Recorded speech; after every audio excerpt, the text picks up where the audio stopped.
반장, 네. 2학기 역사 수업의 첫 인사죠? 네. 자, 인사해 봅시다. 차렷. 인사. 이제 본격적으로 진도를 나가보도록 할 건데요. 오늘 수업의 주제는 뭐냐면요. 화면에도 나와 있듯이 김영석, 양금덕, 김복동입니다. 갑자기 웬 사람 이름 3개를 얘기하나 싶겠지만 이분들은 모두 일제강점기의 피해자분들입니다. 첫 수업부터 되게 암울한 얘기를 할 수밖에 없게 됐는데 여러분들 기억을 할 겁니다. 일제강점기가 몇 년부터 몇 년까지 이제 기억나나요 혹시? 1910년부터 45년. 오, 정확합니다. 자, 총 35년의 기간 동안 일본이 우리를 통치했었죠. 근데 연대별로 얘네들이 우리를 통치하는 방식이 좀 달랐어요. 1910년대에는 일본이 우리에게 깡패와 같은 존재였습니다. 당시 일본은 경찰들이 길거리에서 우리를 마구 때려도 합법인 시절이었어요. 그렇잖아요. 1920년대 일본은 우리에게 사기꾼이었습니다. 당시 일본은 우리에게 잘해주는 척을 하면서 뒤통수를 딱 때렸던 거죠. 친일파를 만들고 거기에다가 우리의 쌀을 뺏어갔잖아요. 1930년부터 1945년까지 총 15년의 기간 동안 일본은 우리에게 악마였습니다. 자, 그럼 우리는 일본이 어떻게 악마가 되어 가는지 이번 시간에 배워보도록 할 거란 겁니다. 알겠죠? 자, 시작은 1930년 미국으로 넘어갑니다. 여러분 경제 공부 좀 해봤다 싶으면 저기가 어딘지 알 거예요. 어딘지 아는 사람. 서울. 세이그 러시아잖아. 아니 미국이라고 이 사람들 다. 뉴욕. 미국 어디? 워싱턴. 뉴욕. 뉴욕 어디? 타임스퀘어. 월스트리트라고 들어봤나요? 월스트리트? 압니다. 자, 뉴욕에 유명한 증권사들이 모여 있는 곳이에요. 그러니까 저기 있는 사람들은 다 뭐 하는 사람들이냐면 주식하는 사람들이에요. 당시 1930년대에 인터넷 같은 게 없었잖아요. 그래가지고 인터넷으로 주식을 하는 게 아니라 직접 건물에 가서 주식을 샀거든요. 근데 사람들이 저렇게 왕창 몰려버린 거예요. 대체 무슨 일이 일어난 건가? 자, 1930년에 미국에서는 대공황이라는 게 발생하게 됩니다. 이 대공황은 쉽게 얘기해서 경제 위기가 닥쳤다는 거예요. 어느 정도의 경제 위기였냐면요. 1929년부터 1932년까지 4년 동안 미국의 주식이 87%가 떨어지게 돼요. 역대급이죠. 100만 원 넣어놓으면 얼마 남는 거야? 13만 원 남는 거예요. 얼마나 충격적입니까? 난리가 났어요. 그 당시에 다우존스 지수가 실제로 그렇게 빠졌거든. 그래서 사람들이 엄청나게 패닉이 와가지고 저렇게 몰려든 겁니다. 내 주식 어떻게 해? 하면서. 당시 많은 미국인들은 목에다 이런 걸 걸고 다녀요. 나 나이가 44살이고요. 내가 가족이 이렇게 있는데요. 제발 부탁이니까 나 직업 좀 소개해주면 안 돼요? 하면서 구직 광고를 목에 걸고 다니는 겁니다. 다들. 그리고 매일 아침이 되면 미국인 남성들이 이렇게 또 줄을 서요. 이 줄은 뭘까요? 인력소. 인력서? 인력서일 것 같기도 한데 저게 뭐냐면 무료 급식소 줄입니다. 그게 1930년대의 미국이었어요. 얼마나 경제 위기가 닥쳤으면 이 정도였겠냐고. 자, 세계 최대의 경제 강국인 미국이 무너졌어요. 그럼 당연히 다른 나라들도 무너지기 시작했겠죠. 일본도 마찬가지였어요. 그 당시에 일본은 자기네들이 엄청나게 잘 나갈 줄 알고 물건을 엄청나게 많이 생산했거든. 근데 경제가 어떻게 됐어? 침체했잖아. 이 물건이 안 팔리는 거야. 그래가지고 큰 위기에 빠지게 됩니다. 그래서 일본이 고민을 하지. 이 위기를 어떻게 해결할 것인가? 그러다가 일본이 내린 결론이 바로 뭐였냐면 전쟁이었습니다. 전쟁을 통해서 식민지를 넓히면은 그 식민지에다가 이걸 팔면 되는 거잖아. 그런 생각을 일본이 그 당시에 했었던 거죠. 사실 그 당시에 일본 말고도 많은 강대국이 그런 방식을 택했었습니다. 그래서 일본이 중국을 노리게 돼요. 1931년에 만주사변, 그리고 1937년에 중일전쟁을 벌이게 됩니다. 그리고 시간이 지나면은 일본이 이제 간도 크게 누구를 건드리게 되냐면은 미국을 건드리게 됩니다. 그게 태평양 전쟁이었어요. 여러분이 그런 생각을 하겠지. 와, 일본이 미국을 건드린다고? 그게 가능해? 근데 당시 일본은 그럴 만한 힘이 되긴 했어요. 보이나요? 저것이 바로 당시 대일본 제국의 영토입니다. 조선을 먹고 중국을 절반 먹어버렸고 동남아시아는 거의 다 먹었어요. 그러니까 그 당시에 동아시아 하면 거의 그냥 일본이라고 얘기해도 될 정도로 일본은 엄청나게 강력한 존재였던 거죠. 자, 전쟁할 때 결정적으로 필요한 게 뭐뭐 있니? 돈, 그리고 사람, 또 무기, 그치? 총이나 탱크, 비행기 같은 무기가 필요하죠. 그리고 그 무기를 다룰 수 있는 사람이 필요하죠. 그래서 일본은 모든 것을 총동원해서 전쟁에 투입을 하기 시작합니다. 근데 그때 당시에 그 동원하는 물자들을 어디에서 끌어오게 되냐면 우리나라에서 끌어오게 되는 겁니다. 이때부터 우리나라의 비극이 시작된다는 겁니다. 자, 병참기지화 정책을 하면 실시하게 돼요. 이게 말이 어려워 보이지만 여기 있는 병참기지를 보급기지로 바꾸면 이해가 쉽습니다. 전쟁에서 무엇보다 중요한 건 보급이죠. 밥이 잘 나오고 무기가 잘 나와야 잘 싸우잖아. 근데 그 밥이랑 무기 같은 걸 다 어디서 구한다는 거야? 우리나라에서 구한다는 겁니다. 우리나라를 보급기지로 만들어버렸다는 거예요. 당시에 일본이 1931년부터 1936년까지 70억을 투자해가지고 군수공장을 설립합니다. 그리고 저기서 각종 금속과 기계들을 만들어내는데요. 그 금속과 기계들이 다 어떤 거 관련된 거겠어? 당연히. 전쟁과 관련된 무기들을 만들어내기 시작한 겁니다. 그렇게 군수공장을 설립하고요. 한편으로는 얘네들이 남면 북양 정책이라는 걸 실시합니다. 남쪽에는 면화를 생산하고요. 북쪽에서는 호주에서 양을 수입해가지고 양털을 재배합니다. 그리고 그거를 일본이 다 가져가. 일본이 가져가서 그걸로 뭘 할까요? 그렇지. 옷을 만들어가지고 이제 유럽에다 갖다 파는 겁니다. 돈을 버는 거지. 그런 한편으로 얘네들이 이거를 유럽에만 갖다 파는 게 아니라 이제 군복으로도 활용을 하게 되면서 전쟁에 모든 것을 투입하는데 거기에 필요한 물자들을 우리나라에서 뜯어가기 시작했던 게 그 당시 1930년대다 이렇게 얘기할 수 있겠다는 겁니다. 만주사변에서 일본이 승리를 하게 되거든요. 그런 다음에 얘네들이 자신감을 얻고 1937년에 중일전쟁을 벌이게 됩니다. 근데 이 중일전쟁은 만주사변에 비해서 사이즈가 훨씬 컸어요. 그러면 쥐어짜는 것도 당연히 훨씬 더 쥐어짜야 될 거 아니야. 그래서 일본이 1938년에 우리의 모든 것을 뺏어가기 위한 법을 하나 만들게 되는데요. 그게 바로 국가총동원법입니다. 자, 내용을 한번 읽어볼까요? 국가총동원법 제1조. 국가총동원이란 전쟁 시에 국방 목적을 달성하기 위해 국가의 전력을 가장 유효하게 발휘하도록 인적 및 물적 자원을 운용하는 것이다. 쉽게 얘기해서 전쟁이 났을 때 전쟁에 이기기 위해서라면 국가의 모든 것을 어떻게 할 수 있다는 거야? 다 갖다 바쳐야 된다. 총동원할 수 있다라고 얘기하는 게 저 국가총동원법입니다. 인적 자원 및 물적 자원이라고 얘기했죠. 그러면은 이 법에 의거해서 우리나라의 모든 물건과 심지어 사람들까지도 이제 전쟁에 도움되는 게 저 국가총동원법의 요지라는 겁니다. 자, 그럼 우리가 두 가지로 나눠볼 수 있겠네요. 물적 자원과 인적 자원. 어떻게 이 사람들이 우리를 뜯어먹었는지 한번 지금부터 얘기를 해보도록 할 겁니다. 자, 당연히 전쟁과 관련된 철이라던가 가치가 높은 금, 목재 등등 털어갈 수 있는 건 다 털어갑니다. 그리고 얘네들이 공출이란 걸 하게 되거든요. 화면 봐봐요. 저 사람들 지금 뭐를 모아놓은 걸까요? 쇠, 뭐 그릇 같은 거 모아놓은 거 같죠? 저게 녹그릇이라고 해서 당시 사람들이 밥 먹을 때 쓰는 거거든? 이런 식으로 왕창 모아놔요. 보이나요? 얘네들이 이걸 모아놓은 이유가 뭐 우리 밥 먹을 때 불편하라고 그냥 뺏어간 걸까? 아니겠죠? 그렇죠. 저걸 녹여가지고 총알을 만드는 겁니다. 당시에 일본은 공출이라는 명목 하에 우리나라의 녹그릇을 다 뺏어갑니다. 그리고 심지어 밥 먹을 때 쓰는 수저를 뺏어가요. 그리고 나중에는 교회에 있는 종까지 떼갑니다. 그걸 다 녹여서 이제 총알을 만든 겁니다. 그만큼 일본은 전쟁의 진심이었어요. 어떻게든 이기려고 했었고. 우리나라의 식량도 뺏어가거든. 그럼 식량 뺏어가서 또 누구 주는 거야? 그치, 일본 군인들한테 이제 먹이려고 주는 거야. 그럼 우리나라는 갈수록 먹는 식량 양이 줄어들게 돼. 일본이 우리한테 줄 식량이 없으니까 나중에는 뭐까지 실시하냐면 식량 배급제를 실시하게 되거든요. 우리가 먹고 싶을 때 밥을 먹는 게 아니라 일본이 정해주는 시간에 가서 급식을 받아 먹어야 된다는 겁니다. 일본한테. 그렇다고 해서 우리 학교처럼 뭐 급식 잘 줄 것 같아요? 그냥 쌀 요만큼 주고 잡곡을 이따만씩 줘요. 근데 그 잡곡도 동물 사료야 원래는. 근데 그 우리 먹이는 거야. 그러다 나중에는 이 잡곡까지 못 주니까 얘네들이 어떻게 하냐면은 콩기름을 짜내고 남은 그 찌꺼기를 우리한테 주게 됩니다. 콩찌꺼기. 대두박이라고 하거든요. 그거를 우리한테 주는데 우리는 그거를 허겁지겁 먹고도 배가 너무 고파가지고 나무 껍데기를 뜯어먹고 풀뿌리를 뽑아서 먹는 그런 지경까지 이르게 되는 겁니다.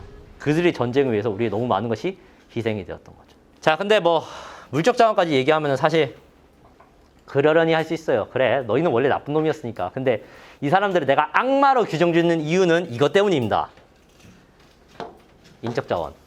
물건뿐만 아니라 우리의 사람들까지도 전쟁에 희생시켰던 게 일본이기 때문이에요. 자, 한번 볼까요? 전쟁에서 가장 필요한 인력은 당연히 누가 뭐래도 총 쏘는 군인들이겠죠? 그래서 우리나라 사람들을 군인으로 끌어가게 됩니다. 당시에 일본 남성의 90%가 군대에 끌려가게 되는데 우리나라 남성들도 30% 이상이 군대에 끌려가게 돼요. 처음에는 일본이 지원병이라는 명목 하에 군대를 받거든요. 지원하는 사람만 군대와 혜택 줄게 이런 식으로 일본이 얘기합니다. 근데 사실 이것도 따지고 보면 반강제예요. 왜냐면 동네별로 할당량이 정해져 있었거든. 근데 나중에는 이 지원병조차도 뭘로 바뀌게 되면 징병으로 바뀌게 돼요. 징병이라 하는 강제입니다. 강제로 이제 군대를 가야 되는 상황이 발생한 거죠. 그래서 많은 조선인 남자들이 군대를 끌려가게 됩니다. 그리고 그렇게 구성된 조선인 군인 중에서는 이렇게 어린 나이의 군인들도 있었습니다. 놀이터에서 별 생각 없이 뛰어놀아야 될 애들이 저격총을 쥐고 상대방이 머리에다가 조준을 하고 있는 그런 끔찍한 상황이 발생을 하게 된 겁니다. 거의 애기들이지. 솔직히 지금 왼쪽 끝에 있는 애는 한 13살, 14살은 될라나? 자, 그리고 전쟁 시에 필요한 것 중에 하나가 노동자입니다. 왜냐면 철이라던가 석탄 이런 지하자원들이 엄청나게 중요하죠, 전쟁에서. 그래서 그거를 캘 수 있는 노동자들을 모집을 하게 되는데 그거를 징용이라 합니다. 처음에는 노동자들을 자발적으로 모집하다가 나중에는 부족해지니까 강제로 끌고 가기 시작해요. 그리고 그 강제 노동과 관련해서 여러분이 너무나도 잘 알고 있는 사례가 바로 군함도 하시마 섬이 되는 거고요. 군함도 영화 얼마 전에 나왔었잖아요, 그죠?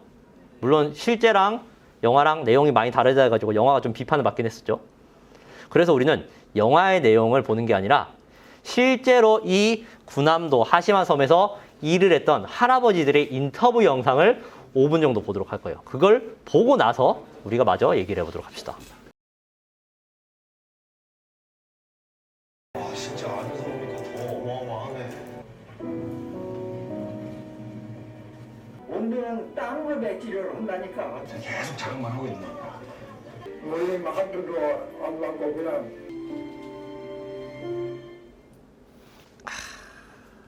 내가 괜히 죄송해지네. 자, 군함도 일본어로는 하시마 섬이라고 부릅니다.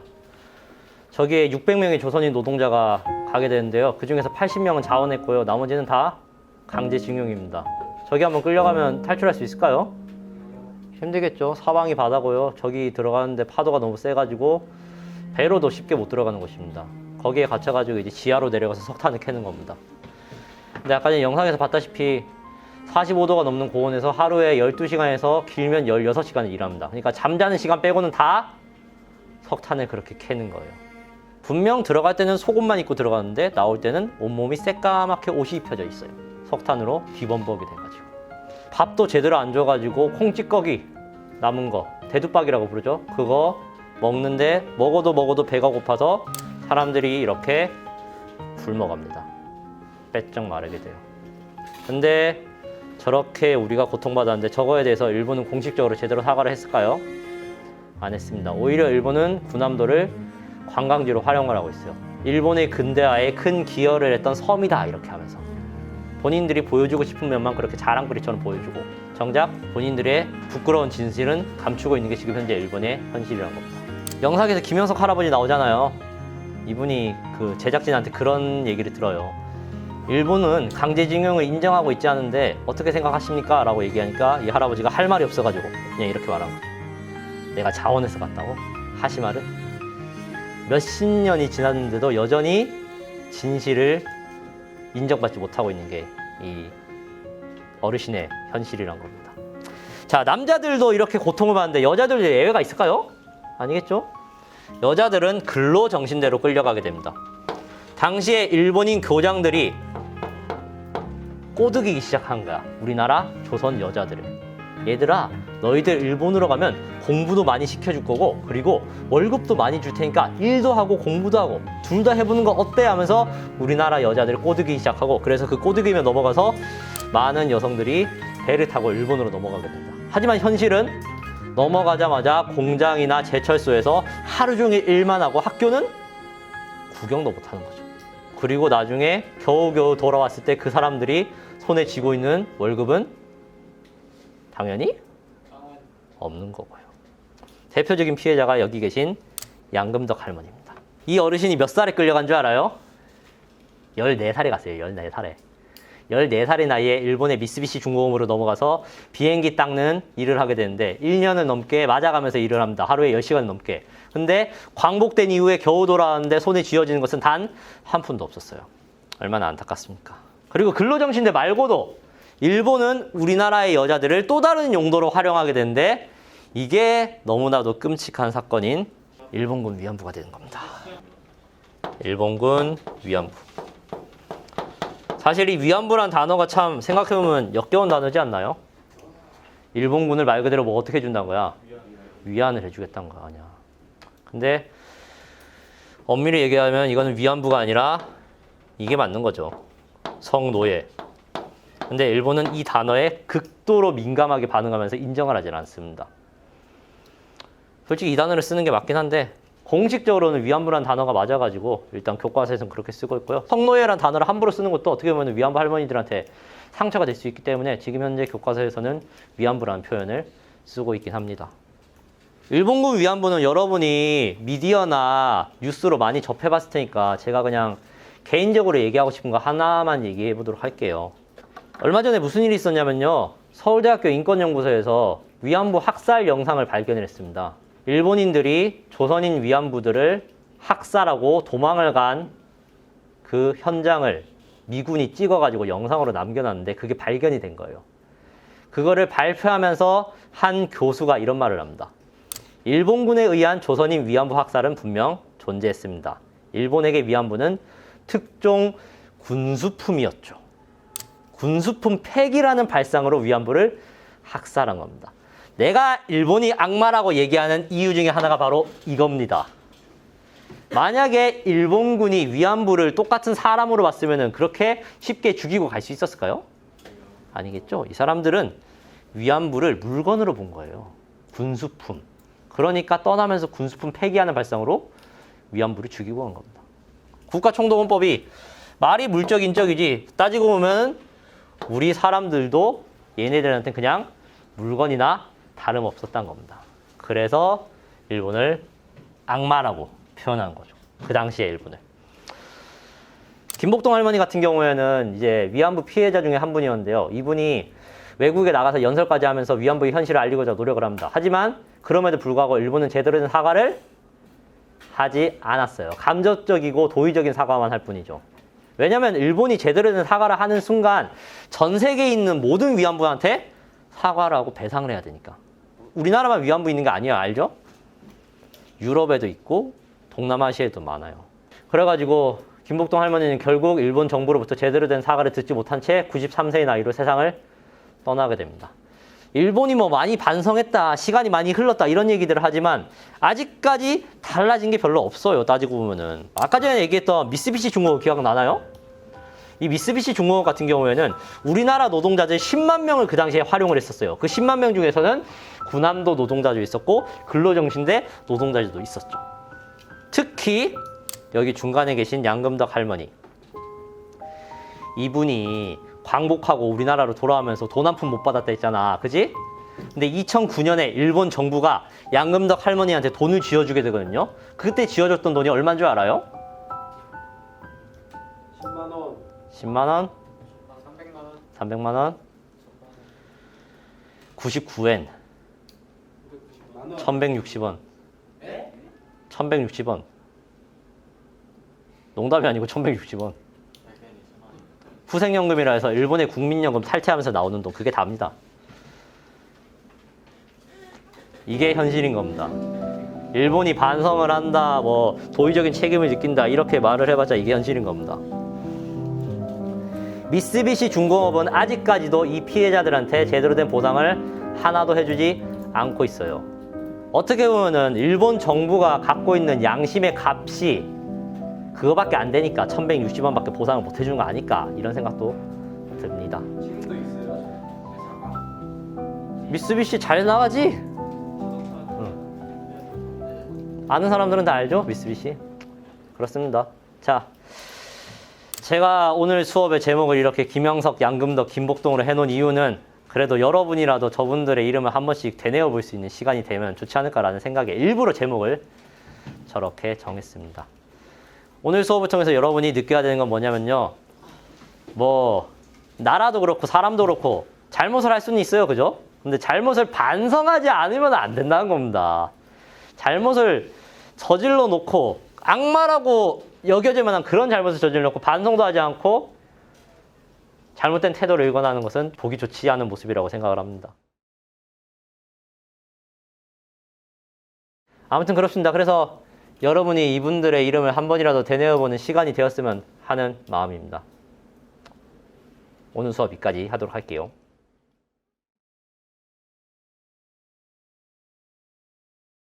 해방됐다고 뭐또 좋은 소리 하지만 우리는 아직 해방이 안 되는 거야. 일본하고 확실히 해결이 나야만이 우리는 해방이 되지. 아직까지 해방은 안 됐어. 그렇게 끝까지 싸울 거야.